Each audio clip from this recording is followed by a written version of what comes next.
బంగారం బ్యాంకులు ఇతర ప్రైవేటు సంస్థల్లో ఉన్న విడిపించి కొనబడను. కొమ్మూరి గోల్డ్ ఆంధ్ర మరియు తెలంగాణ. నమస్తే, వెల్కమ్ టు అవర్ ఛానల్. నేను పద్మిని. ప్రస్తుతంతో పాటు ప్రముఖ ఆధ్యాత్మికవేత్త, వాస్తు జ్యోతిష పండితులు కేఎస్ఆర్ గారు మనతో పాటు ఉన్నారు. మాట్లాడదాం. సార్ నమస్తే. సార్ క్రోధినామ సంవత్సరంలో ఉన్నాము. క్రోధం ఏ రేంజ్ లో ఉందో యావత్ ప్రపంచం చూస్తూనే ఉన్నాం కదా.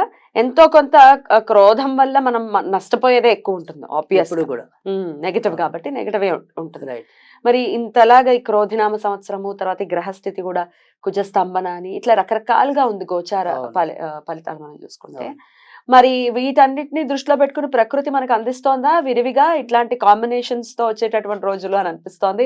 మరొక వారు గురుపుష్యమి యోగం రాబోతోంది 21వ తారీఖు. అటు న్యూమరాలజీ ప్రకారం చూసుకుంటే 21 ఈజ్ అగైన్ 3 గురు నంబర్ కాబట్టి. సో గురు పుష్యమి యోగం వస్తోంది. మరొక్కసారి పుష్యమి నక్షత్రం గురువారం నాడే వస్తోంది కాబట్టి ఈసారి వచ్చేటటువంటి కార్తీక మాసంలో వచ్చేటటువంటి గురు పుష్యమి యోగాన్ని ఎట్లా యూటిలైజ్ చేసుకోవచ్చు సార్? తప్పకుండా. సో ఇక్కడ గురు పుష్య యోగంలో ఈసారి మనం ఏదైనా సరే చెప్పాలి అంటే కనుక ఏదైనా సరే అంటే ఇప్పుడు ఒకటి బంగారం అంటే ఇప్పుడు సాధారణంగా ఈ వ్యాపారస్తులు ఎవరైతే ఉంటారో నిజంగా చెప్పాలంటే ఈ బంగారం అమ్మే వాళ్ళు కానీ అంటే జ్యువెలర్ షాపుల వాళ్ళు అనుకోండి, ఈ రత్నాలు అమ్మే వాళ్ళు ఎవరైతే ఉంటారో కానీ ఎక్కువ శాతం అయితే కనుక రవి బలం ఒకటిను గురుడు బలం ఎక్కువ అవసరం ఉంటాయి. సో ఈ రవి బలం గురు బలం బాగా ఉన్న వాళ్ళకి మాత్రమే ఈ వ్యాపారాల్లో రాణింపు అనేది ఉంటుంది. అంటే చాలామంది అనుకుంటారు ఈ ఆభరణాలన్నిటికీ కూడా శుక్రుడు కారకుడు కదా, సో జ్యువెలరీ వాటి మీద ఖచ్చితంగా శుక్రుడు యొక్క ప్రభావం కూడా ఉంటుంది అనేది. అవును సార్. అయితే ఈ మనం వేసుకునే ఆభరణాలకి వాటికి కొంతవరకు అంటే ఆ మోజు రావడానికి నేననేది శుక్రుడు కారకం అవ్వచ్చు.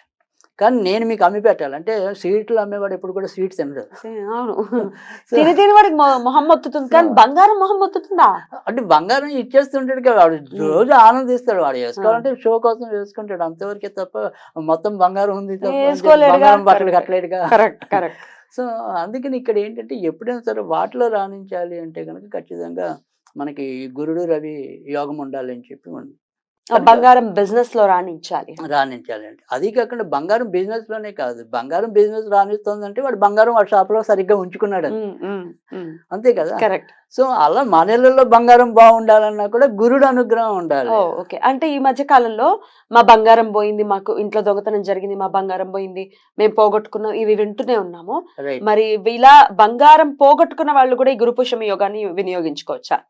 తప్పకుండా. గురు పురుష యోగం అనేది బంగారం అనేది ఇలా పోగొట్టుకుంటున్న వాళ్ళు ఒకటి, బంగారం పాపం ఎన్నిసార్లు కొనుక్కున్నా తాకట్టుకు పంపించే వాళ్ళు ఒకళ్ళు, అదొక సెట్. ఇది కూడా మనకి ఎప్పుడు కూడా పాపం కొంతమంది చూస్తాం ఏమన్నా మేము ఎప్పుడు విడిపించుకుంటామండి, ఎన్నిసార్లు కొనుక్కున్నా నాకు అచ్చి రాలేదండి, అది ఎప్పుడు కూడా తాకట్టుకే పరిగెత్తుతుంది అని బాధపడే ఇళ్ళని కూడా నేను బోల్ మందిని చూశాను. సో మీరు చెప్పిన ఈ గురు పుష్యమి యోగాన్ని ఈసారి ప్రత్యేకంగా దానికోసం మనం కేటాయించడం అనేది ఇవ్వడం అనేది కూడా చేద్దాం. ఎందుకనంటే ఇది ఎలాగో మనకి కార్తీక మాసంలో వస్తున్నది. సరే మరి మనం గతంలో కూడా చెప్పాం శివుడే అన్నిటికీ అవశేష ప్రదాత. సో ఇక్కడ మనము ఏమనుకుందామంటే కనుక గురువే శివాయ నమః అనేది కానీ లేదా మరి సర్వగురు శివుడు కానీ ఇలా ఏదైనప్పటికీ కూడా అంటే ఒక శివుడిని గురువుగా మనం భావిస్తే అది మరి ఇక్కడ కార్తీక మాసంలో వస్తుంది. సో అందరికీ బంగారం ఉండాలన్నా వెండి ఉండాలన్నా ఏదన్నప్పటికీ కూడా అంటే ఇవాళ అయితే వెండి కూడా రోజు రోజుకి ఎలా పెరిగిపోతుందో మనకు తెలుసు. 100 రూపాయలు ఇప్పుడు గ్రామ్. అదే కదా, 1,00,000కి వెళ్ళిపోతుంది. అదే కదా. సో అలాంటిది రెండు కూడా ప్రతి ఒక్కరి చూపు దీని మీదే ఉంటుంది. ప్రపంచంలో జరుగుతున్న నేరాలన్నీ కూడా కొన్ని బంగారం గురించే ఎక్కువ జరుగుతున్నాయి. హత్యలు జరిగిన వాటి కోసమే జరుగుతుంది. కనుక మీరు అడిగిన ప్రశ్న అయితే కొద్దిగా అవసరమైనది. సో అందుకని ఈసారి అయితే కనుక మనం ఖచ్చితంగా దీని మీదే దృష్టి సారించడం అనేది అయితే చేద్దాం. సో దీనికి మనం ఏం చేయాలి అనేది చెప్తే ఇక్కడ ఏదైతే పుష్యమి యోగం అనేది మనకి పర్వాలేదు, మనకి ఎప్పుడైతే జనరల్గా మిట్ట మధ్యాహ్నం మనం 1 గంట దాకా పూజలు అయితే చేసుకోవచ్చు. 1 గంట దాటాక మటుకు పూజలు చేయొద్దు. జనరల్గా కొన్ని అవసరమైన సందర్భాల్లో చేసుకునే ఉంటాయి, కానీ సాధారణ పద్ధతిలో అయితే కనుక సాధారణంగా 1 గంట దాటద్దు. సో ఇవాళ సూర్యోదయం నుంచి మీకు ఉంది, ఎలాగో ప్రాబ్లం లేదు. ఎప్పటిదాకా ఉందండి? మధ్యాహ్నం ఇంచుమించుగా మనకి 3 దాకా ఉంది. సో 2:55 నాకు గుర్తున్నంత వరకు. సో ఒక 5 నిమిషాలు అటు ఇటుగా. సో అందుకని మనకు కావాల్సింది ఏదైతే 1 గంట దాకా అయితే ఖచ్చితంగా ఉంది. సో అందుకని ఈ లోపుగా మనం ఏదైనా సరే నేను చెప్పిన చిన్న రెమెడీ ఇది ఎలా చేయాలి అంటే కనుక ఒక చిన్న పసుపు వస్త్రం అనేది తీసుకోండి. ఈ పసుపు వస్త్రం మీద మీరు ఈరోజు మీ దగ్గర ఉన్న ఏదైనా సరే ఒక చిన్న బంగారం కాడున్నా చాలు, ఏదో ఒక బంగారం అయితే పెట్టండి. ఒకవేళ ఇన్ కేసు పాపం ఆ మాత్రం బంగారం కూడా మా ఇంట్లో లేదు, మరి మేమేం చేయాలి అనుకునే వాళ్ళు కూడా కొంతమంది ఉంటారు. సరే, వాళ్ళకి ఏం చేయాలి అనేది నేను చెప్తాను కాబట్టి మొదట అయితే కనుక బంగారం ఉన్న వాళ్ళ కోసం చెప్తున్నాను. సో ఈ బంగారం ఉన్న వాళ్ళు ఎవరైతే ఉన్నారో వాళ్ళ దగ్గర ఉన్నది ఏదైనా సరే బంగారం అనేది ఏదైతే ఉంటుందో ఆ బంగారాన్ని మొదటగా కొద్దిగా పచ్చిపాలతో కడిగేసిన తర్వాత శుభ్రంగా పసుపు నీళ్ళతో కడగండి. ఈ పసుపు నీళ్ళతో కడిగాక అప్పుడు దీన్ని పసుపు వస్త్రం మీద అంటే శుభ్రంగా తుడిచేసి ఈ పసుపు వస్త్రం మీద పెట్టండి. ఈ పసుపు వస్త్రం మీద పెట్టాక ఇప్పుడు నేను చెప్పిన ఏదైతే ఒక చిన్న మంత్రం అనుకోండి, దీనికి పెద్దగా బీజాక్షరాలు ఏమి ఉండవు, ఒక నామం లాంటిది. ఈ నామం లాంటిది 21 సార్లు పఠించి కొద్దిగా దాని మీద మీరు కుంకుమ పువ్వు వేయండి. ఓకే, 21 సార్లు వేయాలి కుంకుమ పువ్వుని అనేది, కొద్దిగా వేయండి చాలు. అది ఏంటి నామం అంటే కనుక ఓం ఆదిదేవ విశ్వంబరాయ నమః. ఓం ఆదిదేవ విశ్వంభరాయ నమః. అంతే. అది 21 సార్లు అనుకుని ఈ బంగారాన్ని మనం చెప్పిన ఇందాక ఈ పసుపు వస్త్రం ఏదైతే ఉంటుందో అది ఒక 9 రోజులు మీ ఇంట్లో లక్ష్మీదేవి పటం దగ్గర పెట్టండి. ఆ తర్వాత మీరు వాడుకునే బంగారం అయితే వాడుకునేలాగా వాడేసుకోండి, ఏం పర్వాలేదు. అంటే సపోజ్ మీరు ఉంగరం పెట్టారనుకోండి, ఉంగరం ధరించండి, నగ పెట్టారనుకోండి, నగ ధరించేయండి. మేము పెద్దగా దాన్ని ఏమి వాడమండి అనుకోండి, కొన్నాళ్ళు మీ బీరువాలోనే భద్రంగా ఉంచండి. సో ఖచ్చితంగా మీకు ఈ రకమైన అదృష్టం అనేది అయితే తప్పకుండా పడుతుంది. సో ఆ రకంగా చెయ్యండి.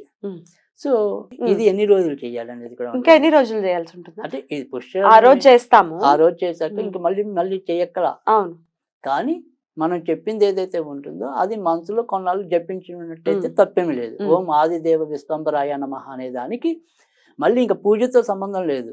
మీకు ఏదో మధ్యలో జ్ఞాపకం వచ్చింది అలా చదువుకోండి కొన్నాళ్ళు, అంతవరకే.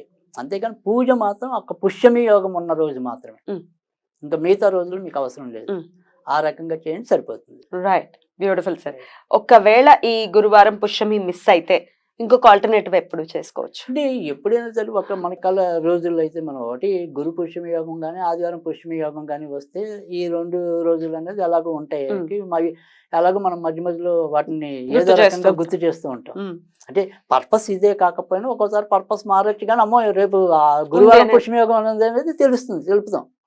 ఒకవేళ ఇన్ కేస్ కనుక ఒకవేళ తెలియకపోతే మనకి గతంలో కూడా చెప్పాను, బాగా కాస్మెటిక్ ఎనర్జీ అనేవి ఏవైతే ఉంటాయో పుష్యమి నక్షత్రం ఉన్న రోజు కానీ, తర్వాత అంటే ఇప్పుడు మనకు గురువారం పుష్యమి అక్కల ఏదైనా రోజు పుష్యమి వచ్చినప్పుడు కానీ, తర్వాత వచ్చేప్పటికి మనకి రేవతి నక్షత్రం వచ్చినప్పుడు కానీ, 3వది హస్తా నక్షత్రం వచ్చినప్పుడు కానీ, ఈ 3 నక్షత్రాలు ఎప్పుడైనా సరే మనకి వచ్చిన రోజుల్లో కూడా చూసి ఇదే క్రియని పరిహారాన్ని పాటించుకోవచ్చు. ఆ కుంకుమ పువ్వుని ఏం చేయాల్సి ఉంటుంది? ఆ కుంకుమ పువ్వును మళ్ళీ మనం ఏదైనా పాలలో కలుపుకొని తాగేట మనం వినియోగించుకోవాలి, ఖచ్చితంగా పాడు చేయకూడదు.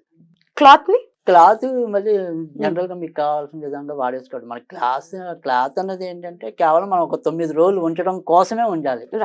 ఇప్పుడు మనం లక్ష్మీదేవి పట్టం దగ్గర దీన్ని చేసి ఒక 9 రోజులు అలా ఉంచేయండి అన్నాం కదా. ఈ 9 రోజులు ఉండటానికి ఆ క్లాత్ కావాలి. ఆ 9 రోజుల అనంతరం మళ్ళీ మీరు ఒకవేళ రవికల గుట్ట కొడితే కనుక రవికల గుట్టకు మళ్ళీ వాడేసుకోవచ్చు. వినియోగించుకుని బంగారం రీత్యా ఏదైనా ఇబ్బందులు పడుతుంటే దాని నుంచి బయటపడాలని మనస్ఫూర్తిగా కోరుకుంటూ కృతజ్ఞతలండి. నమస్కారం.